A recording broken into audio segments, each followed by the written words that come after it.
And welcome back to Chicago Bulls Insider. Today, we are talking about the Chicago Bulls expiring contracts and if any of these players are going to be traded before the season ends. And so before we go ahead and we jump into it, I first want to remind you to slam dunk on that subscribe button, just like Modest Mazelis slam dunks in games. And so in exchange for slamming on that subscribe button, I'm going to give you nothing but daily content around the Chicago Bulls. Make sure that you hit that like, you hit that subscribe, and you join the Chicago Bulls Insider family as we talk nothing but Chicago Bulls basketball. And so with that being said, let's go ahead and let's jump into it as we are doing a little bit of a buy or sell around the Chicago Bulls expiring contracts here. And so let's start with Nikola Vucevic. Are we buying that he's going to be traded this season, or are we selling it? And so for me, I am selling the notion that he will be traded here this season. I think that going back to what AK said after the trade deadline and him saying that they laid down the groundwork or whatnot for a trade, that didn't happen. Like going into this season so far in the offseason, it has been very quiet around Nikola Vucevic. In fact, the last report that we talked about was Jake L. Fisher at the end of his Bleacher Report Live and saying that Vooch, there is really no trade market for him and that he might be a player that is likely for a midseason buyout. So I'm selling that. I don't think that Vooch is going to run into a buyout, nor do I think that the Chicago Bulls are going to trade him. In fact, when I look at Vooch and the outcome for him, I think it is going to be something that is very similar to what happened to Lonzo Ball. I think that they are going to renegotiate a contract with him, and I'm just throwing a number out there. And so going into what Cam Thomas just got offered as a restricted free agent here, I think it was 2 years at $28 million, and so about $14 million on the deal with a team option. I think I could see something like that for Vooch, and then I could see the Bulls trying to do a one-for-one swap. And I say that because that is what the Bulls have done recently. They've gone out and they have done these one-for-one swaps. And with that salary, it's lower than the 21 and a half. And I think, too, with the Chicago Bulls, what I've noticed with these trades that they've made, whether it's Alex Caruso or Lonzo Ball, they have traded those players off to contenders. And so Alex Caruso obviously went off to get an NBA championship last season, and Lonzo is in a prime position with the Cavs to compete. So I do think that Vooch could end up on a contender, and I also think that he could end up signing a team-friendly type of deal. And so I think that that's really where I'm at with Vooch and why I am selling the possibility of him being traded. And I'll say this with Vooch. Vooch has been highly productive with the Chicago Bulls, and he's just really been highly productive throughout his career, because when you're talking about a player and dependability, it has been Vooch. When you look at the numbers that he just did with the team last year, 18.5 points and 10.1 rebounds, and then you look at his three-point percentage, is one of his best, if not the best, at 40.2%. That's after shooting 29%. So you love that, and he's shooting 53% from the field. And so I get that he is a defensive liability. I totally understand that. But the bottom line is the guy is a double-double. And I think that for any contender that wants to take a chance with Vooch, it makes a whole heck of a lot of sense, especially if that contract is a little bit lower. And I do think that the Bulls don't necessarily have to do a one-for-one swap in this situation. They didn't have to in the other situations, but I do think that the Bulls should at least get a second-round pick if they do go ahead and re-sign Vooch and then move him. And so hopefully they don't do any one-for-one swap again. And so next, I wanted to go ahead and jump into the next player, and we are talking about Coby White. And are we buying that he will be moved, or are we selling this? And so for me, I'm selling this. I'm big time selling this. First of all, I think that I like Coby White with the Chicago Bulls. That's just me personally, but I'm selling this because of what AK has come out and said, at the Summer League again, saying that he wants to pretty much invest into the backcourt of Josh Giddey and Coby White. And so we've heard that.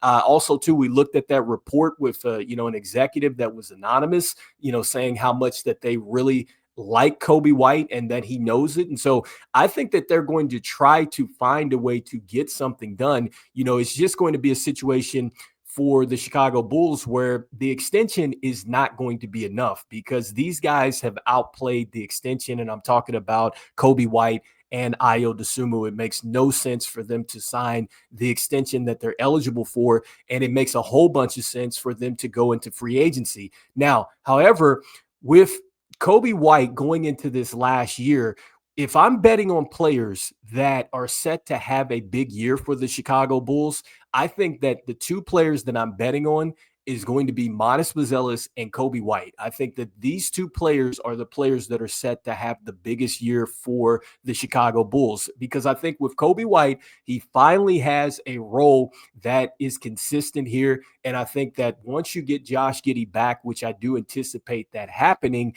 you're going to see his offense open up some more, because remember, this is a player that was the Eastern Conference Player of the Month.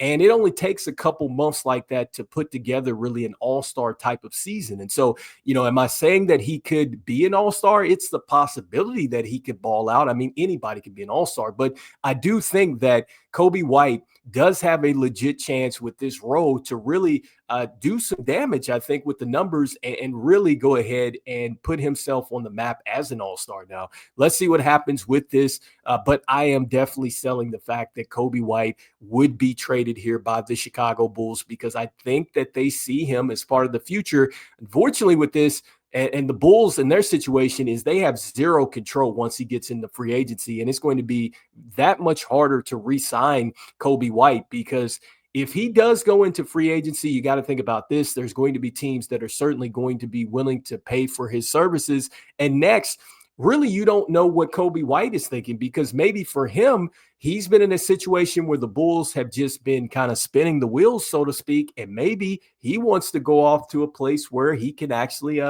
play for some contenders or something like that. And so there's the real question there, that does Coby White want to come back here? And so you don't have restricted free agency on Coby White, which is going to make that situation interesting. And so I'm selling on that. So next, we're talking about Ayo Dosunmu.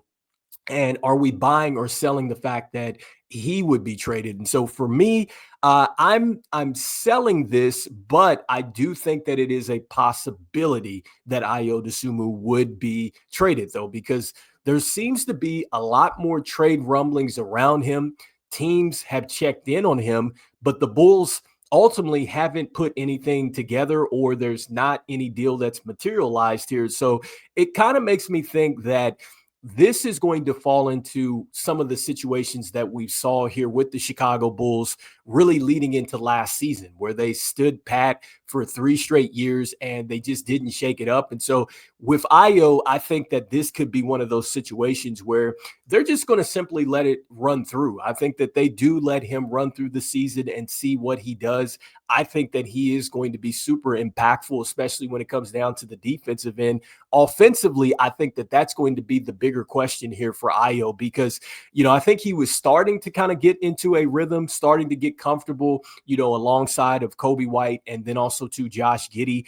And so we'll see what happens with this new offense, if it clicks for him. I've talked about how he has really been, a one-man fast break at times for this team. But defensively, I think that the Bulls are going to need to count on Ayo Dosunmu a lot. And so I think that his value is certainly going to show up here this season. And so, for a player that's on $7.5 million, I mean, it's definitely a tradable contract when you look at Ayo.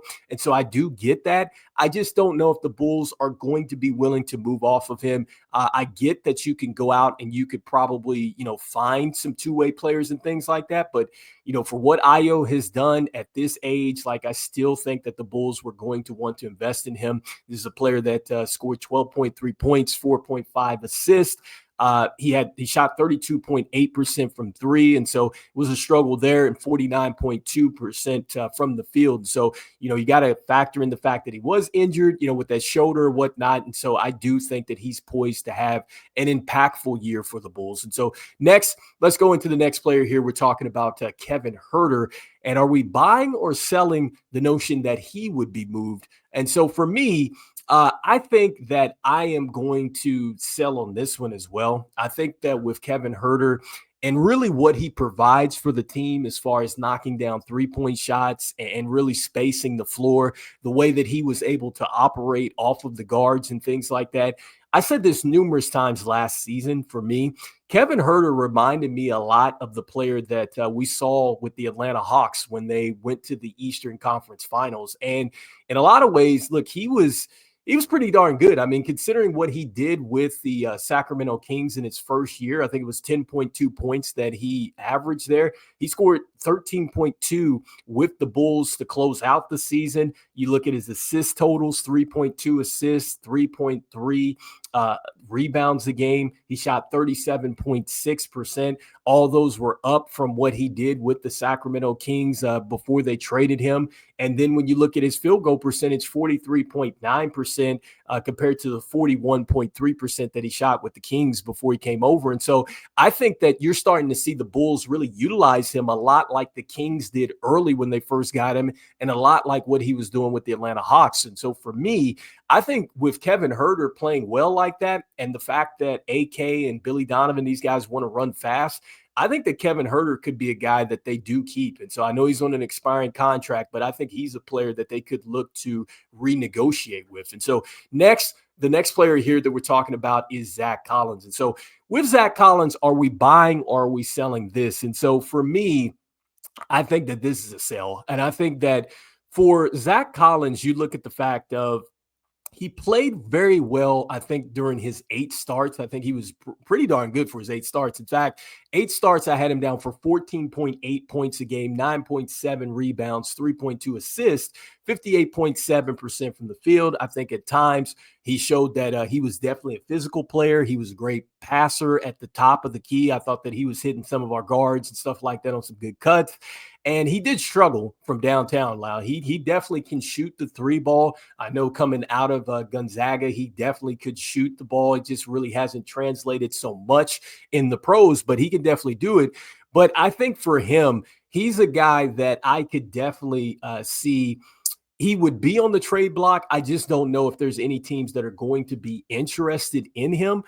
So I think that he would be a guy that they would just probably more than likely go ahead and just let expire. So that's kind of my thing there. Unless you're thinking that he's going to be a throw-in or you have something coming back that's going to bring some added size to your front court, then, I just don't see him being a guy that they're going to trade. And really the Bulls, when you're talking about the center position, I still think that that's something that they haven't addressed. And so that's why I'm like, I don't see them moving off of Zac Collins. I think that they're going to hold on to him for the rest of the season. And so next, when you're talking about Javon Carter, and is he going to be a buy or a sell? And so for me, I am absolutely selling the fact that Jevon Carter will be with the Chicago Bulls. I don't think that there is going to be a deal out there for him. I just think for him, the guards that came in passed him up and they haven't looked back. And I just think that whenever, we're resting players, you'll probably see Jevon Carter out there. If there's, major injuries, then you'll probably see him out there. But aside from that, at $6 million, it's not a bad contract, but I'm just not sure that I see a team that is going to be willing to go out there and take Jevon Carter unless it's going to be a throw-in type of thing. But again, I'm just not really sold on the Chicago Bulls being super active going into the trade deadline, because remember, before last season, there were 3 straight seasons, as far as getting to the trade deadline, that the Chicago Bulls didn't make a trade. This is a team that just has not gone out and traded for multiple draft picks. And so they haven't operated that way. I talked about this earlier here in the show, that this team has really operated in going out and getting 1-for-1 type of swaps. And so because of that, I just don't see that there's going to be some activity here around Jevon Carter. But you guys let me know in the comments what you guys are thinking. I am selling on the Chicago Bulls making a major shakeup around their expiring contracts. I think that with Vooch, they are going to re-sign him. And then they are going to move him eventually after that. And so in the offseason, then with Coby White, I think that they do want him. And I think that they're going to take a chance with him in free agency. With Ayo, I'm selling this. I'm on the fence, though, because he is at $7.5 million. And so a very movable contract. And with his name in a lot of, trade buzz and rumors, I still think that I'm going into the notion that the Chicago Bulls are more than likely going to want to try to run it back, which is why I could see his deal expiring and them trying to go ahead and re-signing him. And then with Kevin Huerter, I think that much like Vooch, they're going to try to get another contract with Kevin Huerter that's team friendly here. And I think that they like the way that he fits in with the playing style that the Chicago Bulls have. With Zac Collins, I see this being a guy that they're just going to let expire and head into free agency. I don't think that there's a deal there. And then the same is going to be for Javon Carter. But you guys let me know in the comments what you guys are thinking. Does AK make a major shakeup this season? Love to hear what your thoughts are. And as we always say, look, go Bulls. And I will see you guys on the next one. Peace.